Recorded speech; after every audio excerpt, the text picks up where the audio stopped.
Get Gutsy episode number 150 with Hanna Bier on You Can't Escape Your Destiny. Welcome to Get Gutsy. I'm your host, Jenny Fennig, and I am so excited to be on this journey with you.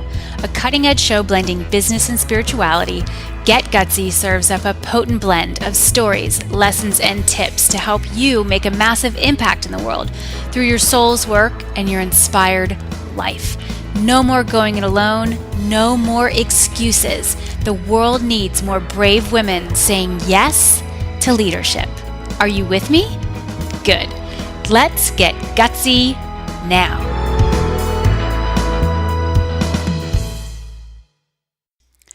Hey there, Jenny here. Welcome to another episode, another week of your life.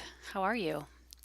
We are midway through August, and wow, I love August. It's such a wonderful month. Summer is almost over, and yet we all sometimes shake our heads and wonder how we got here, yet it happens, doesn't it? Alas, here we are. And I'm feeling good. I'm feeling like I've learned a lot this year, and there's a lot more that I want to learn, and I'm open to learning. So, today we have a fantastic episode for you. Of course, this is how we do it here. Before I go into giving you details on it, I want to let you in on some exciting news. And the news is Danielle Laporte, the one, the only author of many books, most recently White Hot Truth.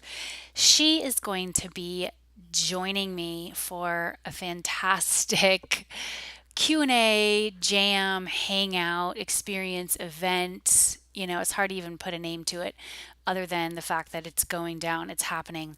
And I'm extending an invitation to the leaders in this tribe, in this community, to join the action. The theme is keeping it real on your spiritual path. We're talking about mixing spirit and strategy. We're talking about when self help becomes self criticism.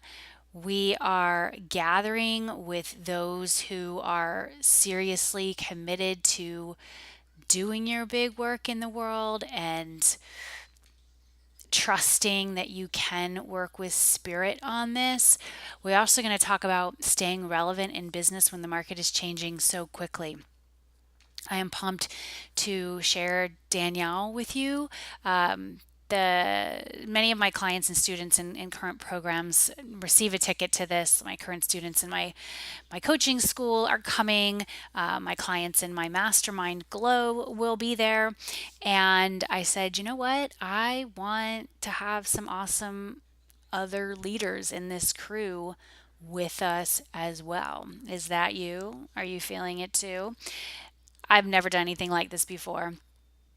And I don't know if this soiree will go down like this ever again in quite this way. So this is your chance, and I'm just so pumped because recently I had a one-on-one call with Danielle, and she freaking blew me away. This woman is a force. You probably have heard of her, but if you haven't, just look her up, Danielle Laporte, Laporte, and you'll see all about this woman, her voice, her energy, her vibe, what she believes. I mean, she puts it all out there, and I love what she's built in the world, and I love that she's going to come and hang with us, and you'll be able to ask those questions and just be in this energy of rising higher, be in this energy of anything is possible, be in this energy of you can do your beautiful work in the world and it can be extraordinary, and it's also going to be hard, and what do you need to know as you keep going on this quest. So you can get the details. You ready for the details? First off, the date is September 14th at 1 p.m. Eastern Time. That's a Thursday. Even if you can't join live, I'll give you the page where you can go and check it out, get your ticket. Sign up anyway, and we'll send you the replay. Okay? So jennyfennig.com/jam. That's jennyfennig.com/jam. JAM. Get the details. It is a jam, so we calling it that. We go and jam out, and we're going to talk spirituality, which is one of my favorite topics in the whole wide world. And we're going to do it with just this priestess of awesome, Danielle Laporte. So jennyfennick.com/jam. Go there now. Get your seat. I'm only going to offer up a select number of seats because I have a vision for how I want this event to be held, if you will, space wise. So you can go see everything there. You're going to love what we have for you. There's even a VIP level that I want you to check out. And yeah, come and hang. Come and hang with us. It's going to be spectacular. Okay, so who are we talking to today? Her name is Hanna Bier, and she's fabulous. She's just wow. The theme of today's episode is you can't escape your destiny. This woman, she just has this special energy to her. She's authentic, she's ethereal. She talks about angels and fairies, and I'm into all that. I just got to be real with you. And she also openly talks about her mental illness, her anorexia, her family traumas, and the various modalities she tapped into and studied to heal. She also talks about on this episode a tiny, very powerful book that I had never heard of, which has been very instrumental in her life and her journey, that I then purchased after she shared it with me, have gone through the book and shared the book with lots of my clients, and they rave about it. So I want you to hear what it is when you listen to the episode. Okay. Hanna talks about her life being a temple, and every part of her life is absolutely sacred. So some of the gems that I love that I receive from this episode that I'm offering up to you are this: you don't need to convince anyone. Be useful. You must be supported if you are supporting others. The power of living close to nature, and why the biggest risk is not taking a risk. So with that, I offer you up this gorgeous episode with Hanna Bier, and I want you to really drop into it and free yourself to walk in the path of your destiny. I'm not going to tell you that it's going to be easy and without challenge, but when you can continually plug into these messages that I am sharing with you today and keep taking that inspired action, keep saying yes to opportunities like the opportunity I'm presenting to you to join me and Danielle Laporte very soon in September for an extraordinary experience, your life will continue evolving beyond the beyond, and you're going to look back when it's all said and done and be like, oh my, what a ride. So with that, I turn you over to this extraordinary talk on you can't escape your destiny. Hanna, welcome to Get Gutsy. Hi, I'm so happy to be here. Thank you for having me. Yeah, pumped. So tell our listeners where you are connecting in from today, because we've got some global representation in the house. Yes, so I am living in Amsterdam, Netherlands, and I'm originally from Germany. Mm-hmm. I also lived in Bali for a while, and most of my family lives in Pittsburgh, United States. Okay, so let's dig in there because, as I told you in the pre show banter, I follow my curiosity. Okay, so Germany to Bali, what was that all about? Yeah, so I was studying international fashion management in college because I had this inkling that I wanted to create change. And so at the time, I was really into, eating well and everything organic. And I was, thinking, oh man, it's so easy to get to get food that's organic and really good for you, but it's so hard to get clothes that are made in an ethical way. And so I went to college to study that. Mm-hmm. And then as I was in college, I started learning about psychology and just my personal growth Mm-hmm. journey led me more towards like the psychological space of it. And so Mm-hmm. I ended up training to become a life coach. And at that point, I decided I want to do something completely different. So I went to college in Germany and I just moved to Bali. And that's where I started my coaching business. Oh my gosh. Okay, so you were studying fashion in college in Germany and then just said, let's make a change. I'm following my heart. You got into like the personal development piece, kind of that mindset piece. It sounds like the inner workings of why we do what we do, or why we hold ourselves back, or why we're ready to like go for it. And what compelled you to go to Bali? I always joke about making my life choices with my eyes closed and just like pointing in a random direction and then going, all right, let's do that. Because that's basically what I do. I make decisions like within seconds. Like when I decided to move to Amsterdam, everybody asked me, well, why, Hannah? And I said, I don't know. Like I'm moving there to find out. Like what's there for me? And the same was true for Bali. I Hmm. don't even know how it popped into my mind. At one point, I just heard Bali and I was like, sure, Hmm. cool, let's do it. I'm in. Did you ever read Eat, Pray, Love by Liz Gilbert? I heard about it when I was living in Bali and then I read Okay, after it. you got there, so that wasn't like a piece of inspiring you to get there. No, I didn't Wow. even know anything about it. But, that's the great thing. I just love those moments Hmm. where you get such a clear call and you just Yes. jump in. Yes, the signal, right? The clear call. I get these too.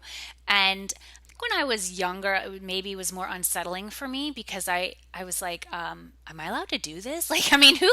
I would get these signals, which in my friendship group, it might have looked really bold. Like, oh my gosh, Jenny, you're going to move to New York City. I grew up in Florida, and most of my friends when we were in college, they had the desire to just be like stay in Florida, for their career. Maybe go to the biggest city that was closest to us would be Atlanta, Georgia. And I remember having like zero desire to do any of those things. Like I wanted something bigger. I wanted something more adventurous. And so when we get these seeds planted inside of us for whatever way it's going to happen, like maybe somebody mentions it to you, or you just get that what I call the small still voice inside that gives you the signal, that gives you the sign. The key is then having that courage to follow. So have you always had that courage to follow those nudges and those signals that you get? Mm. That's such a good question because sometimes I follow it, sometimes I don't. Hmm. That's really been one of my biggest lessons in the past couple of years because I felt like I very much said yes to those nudges in many areas of my life, like health. When I go to the grocery store, my body decides because my Hmm. mind, isn't the thing being nourished at that moment. So my body decides what we're going to buy Hmm. for dinner. And, in my relationships, if I feel called to reach out to somebody, I'll do that. So this inner voice was very much leading me in that sense, but Hmm. not so much in, career and business decisions. Like that's the Hmm. area of my life where I was for all of my life, like holding on like crazy. I was trying to figure it out. I was trying to, Hmm. go the safe route, whatever that even means. And Right. so even moving to Bali, like didn't feel like a big risk to me because I Hmm. knew that wherever I went, like I was gonna be there, so it was gonna be okay. Hmm. But so I really make this distinction between,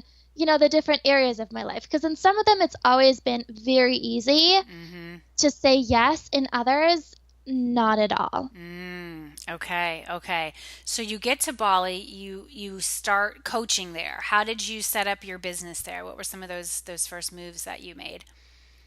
So I made sure to keep my home base in Germany. So my mom is living in Germany, and so I have my business registered at her apartment, which allows me to move wherever. Okay. So I have my business registration in Germany. I have two citizenships. I have the American and the German citizenship Hmm. because of, I did do my homework, like even when you're such a free spirit and you're Hmm. moving around and you're into spirituality, like Right. people, please still do your homework. Yes. Look at taxes, look at laws, look at, what's your lifestyle going to be for the next couple of years? What's your business model going to be like? Where do you Hmm. need to be?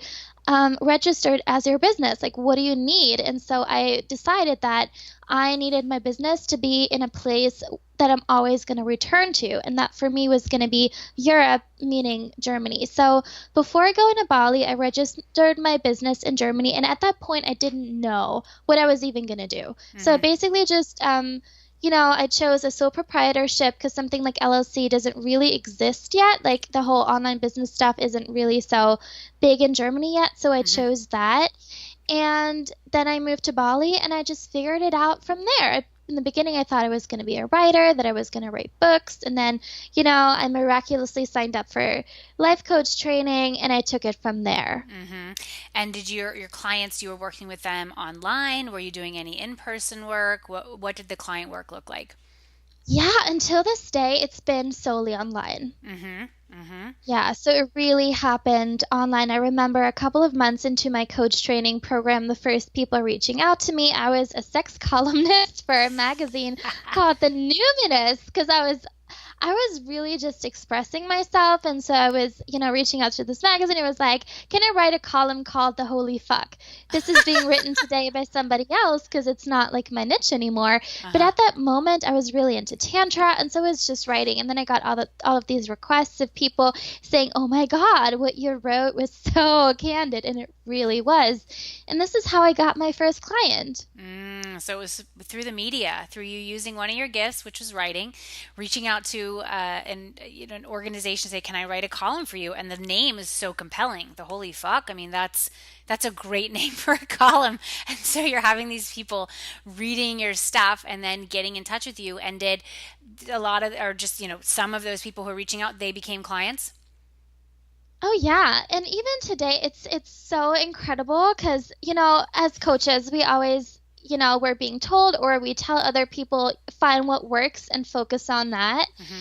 And what always worked for me was simply expressing myself, like not doing it to get clients, not doing it for any other purpose than to express what feels so relevant for me in the moment. Mm-hmm. And so, for example, I love being a guest on podcasts. And Mm-hmm. I got started with the whole, being a guest on podcasts. And today I'm running my own podcast. And I Mm-hmm. just did this because I thought, man, that sounds fun. And Right. so many of my clients, even today, I get requests of people saying, I listened to your podcast episode here and there, and I knew I needed to work with you. And Mm-hmm. I never actually had the intention to, market myself or anything like this. Mm-hmm. It's just that through not having the intention to convince anybody, Mm-hmm. I was able to simply be myself, which, translated my natural qualities so much more clearly. Mm-hmm. And so for me, it was writing. And then I just love PR. I Mm-hmm. love connecting with people. I love writing for magazines. I did that for a long time, not so much anymore today. And now I'm just like reaching out to people I admire and whose work I really follow myself. And then I love being, a guest on podcasts or a guest expert for other people. And it Mm-hmm. really comes from this place of pure love and wanting to be useful and wanting to, be real and give people something that's really going to help them. I like that what you said. Be useful. That's very, very wise and simple. Just how can I be useful? How can I be helpful?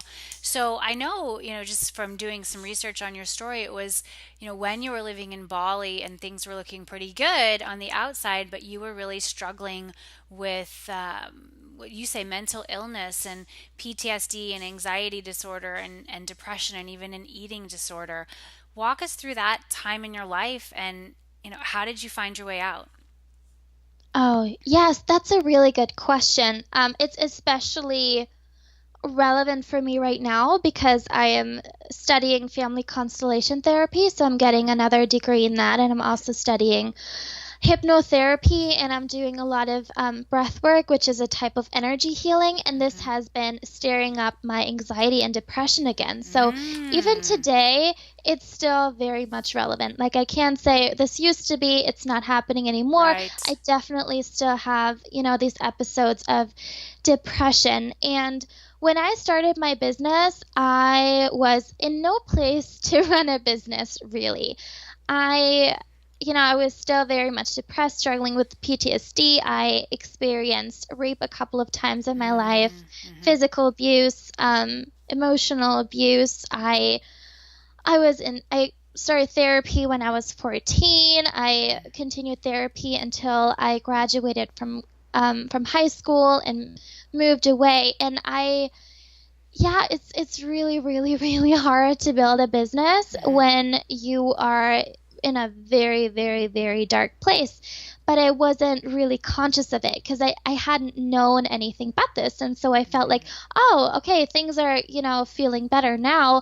I guess I can run a business. But Mm-hmm. running a business and supporting clients without being supported yourself Mm-hmm. is almost impossible. Mm-hmm. Because Mm-hmm. if you don't have anything to give, like I had no solid foundation, I didn't have really a place to live, I didn't even feel okay, I was still like binging and then not eating for days. And, in that state, it was just so incredibly hard. And then today, as I'm still, struggling with anxiety and depression and PTSD symptoms from time to time, I've really learned to work with it and Mm-hmm. to, I've just, yeah, like it's still part of my life, but my business is running anyway, which is, Mm-hmm. I think, one of my biggest accomplishments so far. Because, Mm-hmm. like I said, it's so hard. Right, right. And I think there's a lot of, if you really know the stories of different, celebrities, people who you feel like, oh, they must just have it all going on. They no worries, they're just successful, they can just kick their feet up.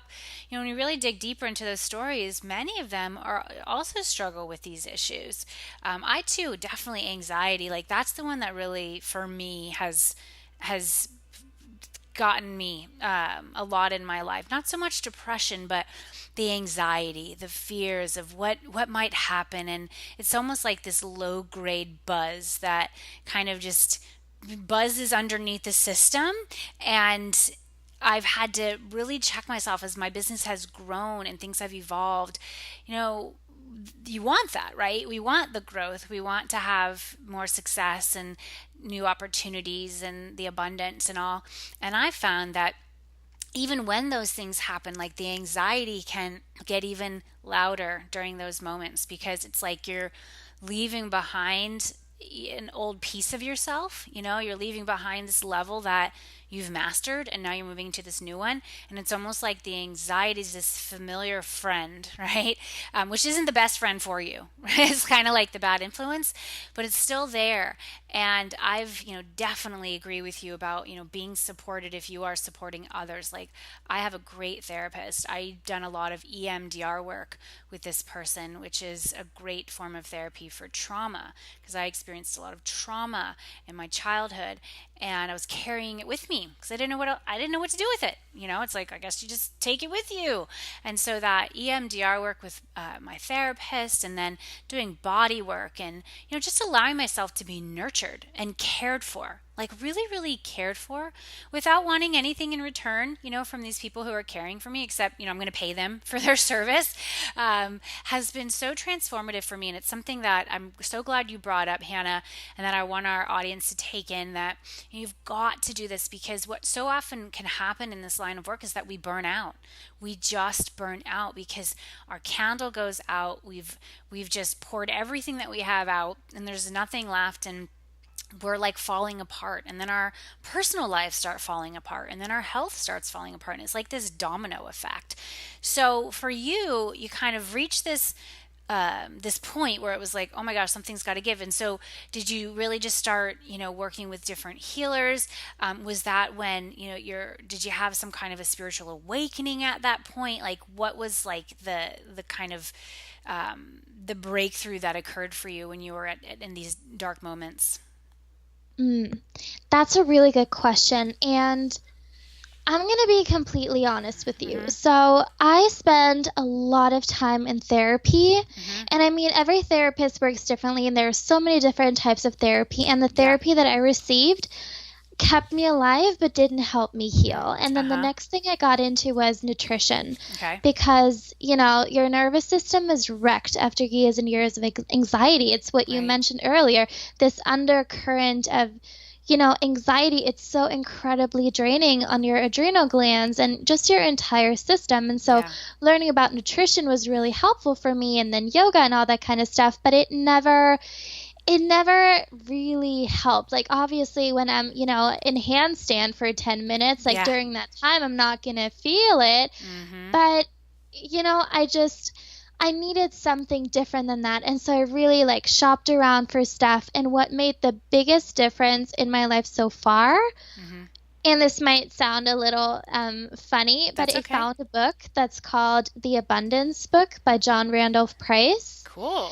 And from that moment on, I felt like I had control over my anxiety and my depression. Like, whenever it came up, I was like, I know where to go to. And basically, this Mm-hmm. book made me put my spiritual practice first, made me put spirit first and, Mm-hmm. front and center in my life, because Mm-hmm. I realized that I simply can't live by myself. Like, I Mm-hmm. can't do anything by myself. And so even today, every single day I talk to my angels. So I'm very Mm-hmm. sensitive. I see energy, I see angels, ghosts, I can talk to them. Mm-hmm. Like, I don't go anywhere without Archangel Michael.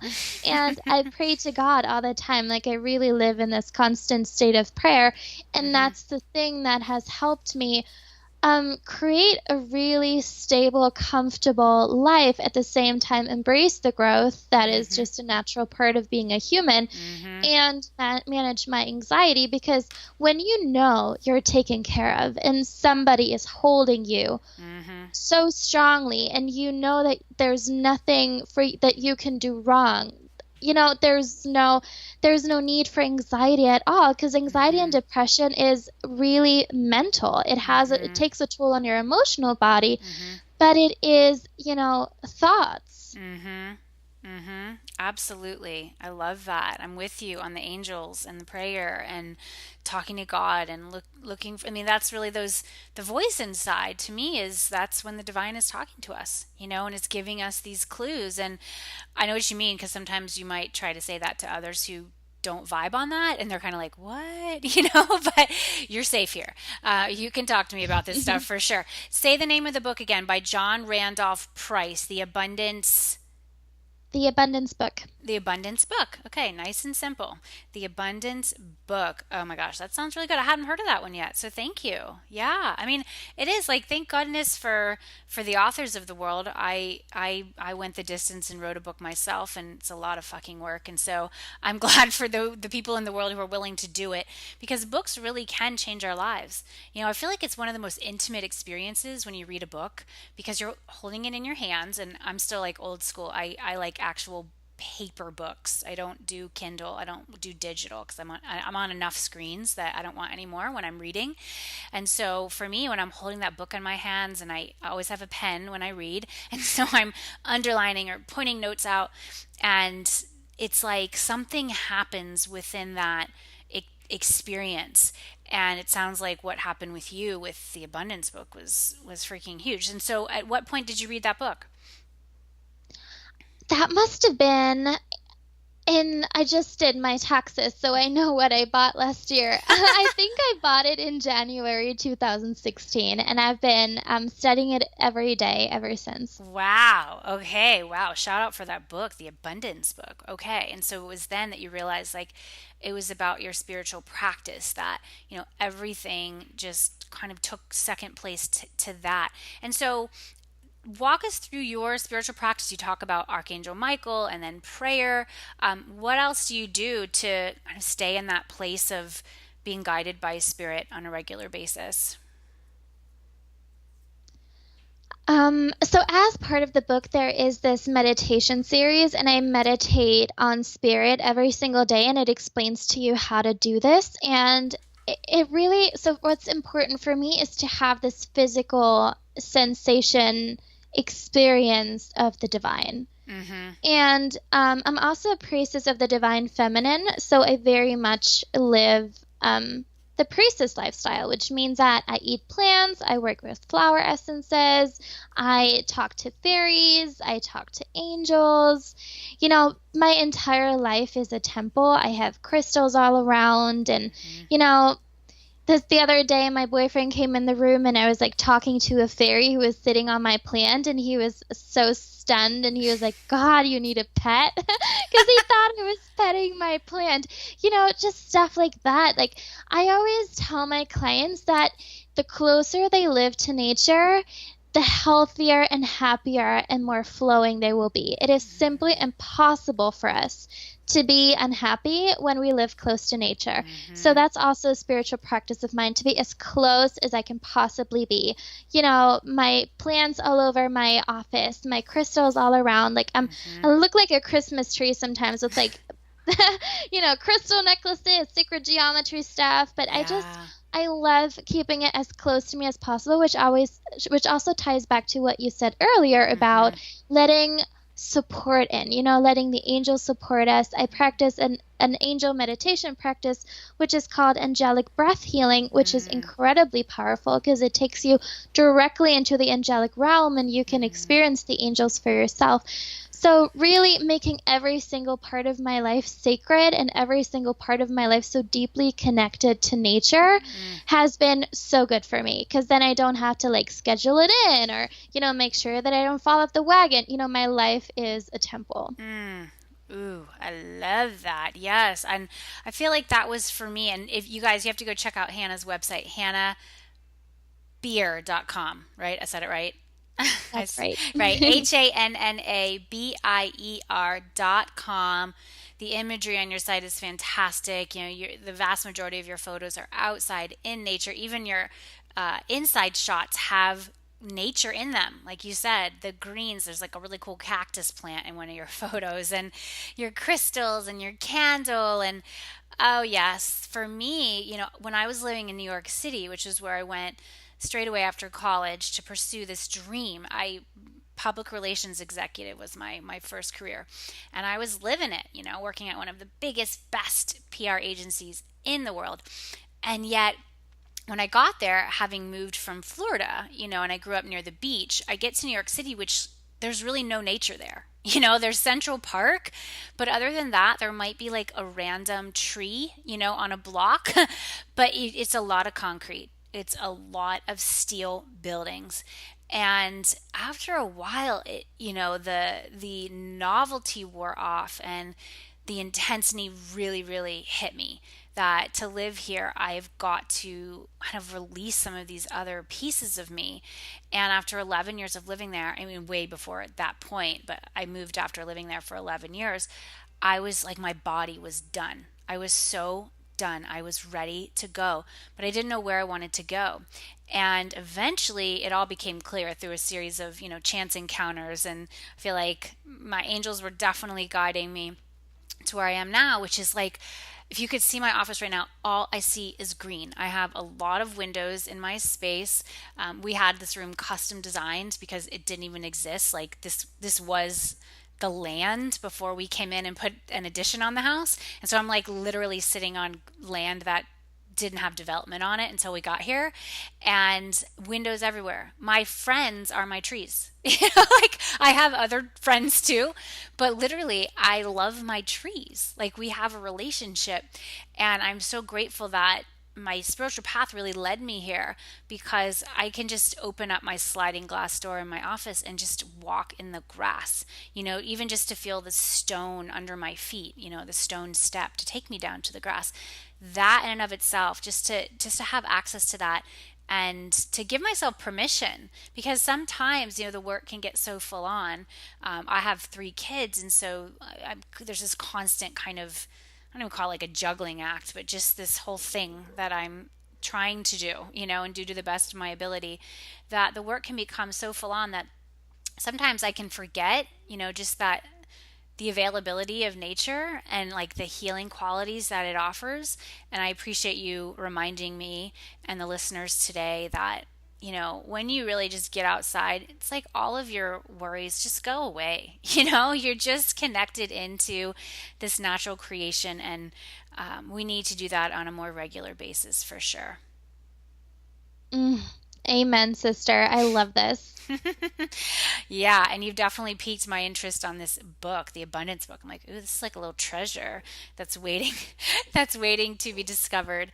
So, so you're in Bali, you're going through this work. What then you just got to a point in Bali that you said I've got to go now, and Amsterdam. I think I'll go to Amsterdam. So I actually moved back to Germany because my grandfather had a stroke. Mhm. So I was living in Bali, and I love what you just said about living in New York City and feeling like the concrete is draining your body. I actually felt that way living in Bali.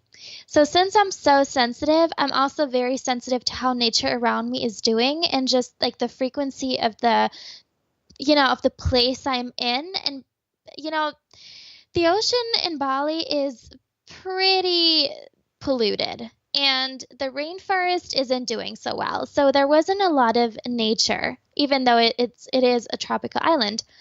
And so after, living in Bali, my grandfather had a stroke, and it was such an easy decision for me to say, I'm going back to Germany because he lives in this tiny, tiny village in the south of Germany. It basically looks like fairy tale land, and I needed to go and recharge. I just needed Yeah. to be in the woods for as long as possible. So I was really just running around in the woods for a couple of months because that's what I needed. That's beautiful. I know Germany is fantastic. Were you just like a side note, did you grow up in the Waldorf Steiner educational energy? Did you experience that growing up in Germany? No, many of my friends went to those kinds of schools, so Hmm. I am familiar with it, but Hmm. I went to a private school. Okay, yeah. Well, this is a private school as well, but yeah, it originated in Germany. And the way you're talking about fairies and things like that, I'm like, that's so what this is. I never knew about it, but yeah, it was founded in Stuttgart, Germany by this man, Rudolf Steiner. And yeah, I never knew about it, as a kid or even as a young parent. We discovered it once we really moved to this community, and it has been a part of our children's lives. It's very much like rooted in nature, rooted in the imagination, in legends and saints and heroes and fairies. Like especially the early childhood program is so magical, and so that just made me think to ask you that, because it's very much what that whole world is rooted in. And for our kids, that's the path that we're on. And it's such like an antidote to so much of the world being fast and everything's like technological, and this is kind of this back to basics, like back to this magical mystical world that we can stay in for as long as we decide to. Oh God, that's so cool. Yeah, so if I you wish ever I had could go kids, back. yeah, if you just, if, I don't know if kids are in your future, but just keep that in mind because it sounds like it would be right up your alley. All right, so you went to Germany for a bit, and then you decided to head on over to Amsterdam. Like, did your grandfather get better? Did he pass? Like, what happened there? And then what kind of prompted your next step? Yeah, so my grandfather, I always say that he's indestructible. So Hmm. he just, like, he had a stroke, no biggie. At 84, having a stroke for him wasn't a big deal. He easily recovered. Hmm. And then I thought, what's going to be my next move? And I really didn't know. And then this one day I was like, nah, Amsterdam, let's do this. And so, yeah, that's basically, I just moved here last June and I love it. It's such a good place for me. My clients are still all over the world. I still don't have any local clients, which serves me well because it allows me to travel freely and to do whatever I want. So, Hmm. yeah, such a good choice. Yeah, did you meet your boyfriend in Amsterdam or someplace else? My boyfriend is German. Okay. So is he still in Germany? Where is he? I want to know. He's studying forest. Oh man, I keep getting this wrong. Hmm. He's like basically saving a forest, so it's like Ah. nature conservation. Sometimes I say conversation, and then he like shakes his head. It's nature conservation science, something like this. So it's his master's degree, and his dream is to save the rainforest. Well, you all are aligned for sure. Oh my. Oh, yes. I love this. So tell us more about your business model now. So are you really in the one-on-one coaching? Do you have group programs? Like, how does your business earn money? Yeah, so my business earns money through one-on-one coaching. It always has. I have one meditation bundle that sometimes people buy, but really my business model is one-on-one coaching. Mm-hmm. And yeah, so as my business is progressing, I'm really noticing how that's it's just my thing. Like when I was a little girl, I always wanted to be a therapist, and Mm-hmm. I just love it so much. Like it's Mm-hmm. my favorite thing to do. Sometimes I think about creating group programs, but then none of my clients is interested anyway, so one-on-one coaching all the way. And do you develop, like 3-month packages, longer term packages? Like, what are you selling to these clients? Are they with you for quite some time? Just walk us through that because I know a lot of our listeners are in this now. I have my own coaching school. I don't know if you know that, but we have a lot of our students who listen in or future students who are going to know, oh, wow, Jenny has a coaching school. And like, wait, tell me what's possible in this whole world of coaching. So when I have a coach on my show, I really like to dig into, okay, how do you structure your packages basically, or how do you put this together so that your clients are ready to say yes with you and that you're getting amazing results and it's also filling your soul too. hmm Okay, so before talking about this, just like a disclaimer, Hmm. as usual, take what resonates, leave the rest. So something that might work for me might not work for you. I feel like we just can't repeat this often enough. So, Hmm. okay, so looking back, I think I was pretty smart about how I structured my coaching packages. So I started out doing 4-month programs, and there were 2 sessions of 1.5 hours per month Hmm. because I was, still like honing in on my craft. I was like studying stuff, and I just needed an hour and a half to Hmm. really have like the freedom to really, try different things and, Hmm. experiment and get better and better and better. So today I'm doing it a little bit differently. So my clients can choose between 5 and 10 session packages. And some of my clients take 3 sessions a month, and some of them take 2 sessions a month. Some of them take weekly sessions. So in the beginning, we always decide on, the frequency that works for them, and then they can decide if they want 5 or 10 session packages. Hmm. And the the reason behind it is really that my clients stay until the process is complete. Hmm. So it's not that I need to like think about, do they need 8 months? Do they need 4 months? Like we basically start and we use as many sessions, and then they're free to sign up for more. Hmm. So today I'm really pretty loosey goosey with my packages, Hmm. and I don't have like this time limit anymore. And Hmm. I do 1 hour sessions as opposed to 1.5 hour sessions. Hmm. And that has really changed over time. So I was really noticing that, after a while, I was just done after an hour. Like we Hmm. have done everything that we needed to do. Hmm. And then I also noticed that sometimes my clients could use more, Hmm. in like certain sections of the coaching program. Like they could use three sessions as opposed to just 2 per month. Hmm. And so now I so appreciate the flexibility of this. And Hmm. also, since my clients usually stay with me for longer periods of time, they also really appreciate that. Hmm. Yeah, I can feel that for sure. That's a really valuable piece of insight. And I know all of our students or graduates and Get Gutsy Coach Training School can take this in. It's really cool because I'll have certain people like you that I'll talk to on my show, and then I'll point out that episode to my students and say, make sure you listen into this one because she's going to share how XYZ. And so I appreciate you revealing kind of how you do it because like you said, there's so many ways to do it, and you have to figure out through trial and error what works. For some, that would just not work at all, and for others, they're like, oh my gosh, I totally want to do it like that. And so that's the beauty of being a coach and doing your own thing is you get to decide, and you really have to vibe into what does your client base want, because if we put something out there and no one's buying it, well, we have an issue. We're either selling it to the wrong people, or it's not an irresistible offer. It's not compelling enough. It doesn't solve their problem. It doesn't deliver it in a way that your audience is going to say yes to. Ooh. So what would be, just some like kind of the biggest lesson learned that you've experienced on the journey? That's kind of like my question I'll ask you before I talk to you about your gutsiest move. What's your biggest lesson learned on this journey of being a coach and, really tapping into spirit and just everything that you're doing now? I was just thinking about this today, so I think I know what I want to share. So I was just thinking about how funny the term life coaching is. Mm-hmm. And I was like seeing this term from like a different perspective today. So I was thinking, oh, life is coaching me.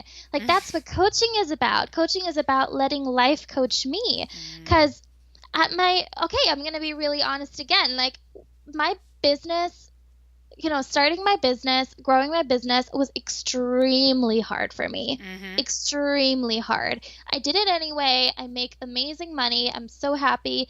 And it was really, really, really hard because I had to heal so much. Like, I really Mm-hmm. had to learn everything from scratch. I wasn't good at anything when I started at all. I was not a natural coach. I was not a natural marketer. I was not naturally confident. I didn't naturally, know how to write or speak or anything like this. Hell no. So I had to learn everything from scratch.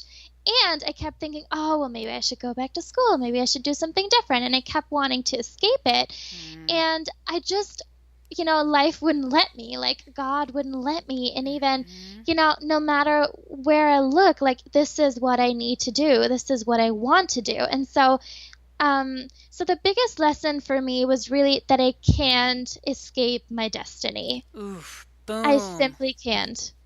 I can't escape my destiny. That is it. Oh my gosh, you nailed it. So love that. And I absolutely resonate with what you said about, yeah, like to do this work, it is one of the most intense, powerful personal growth paths you can walk around.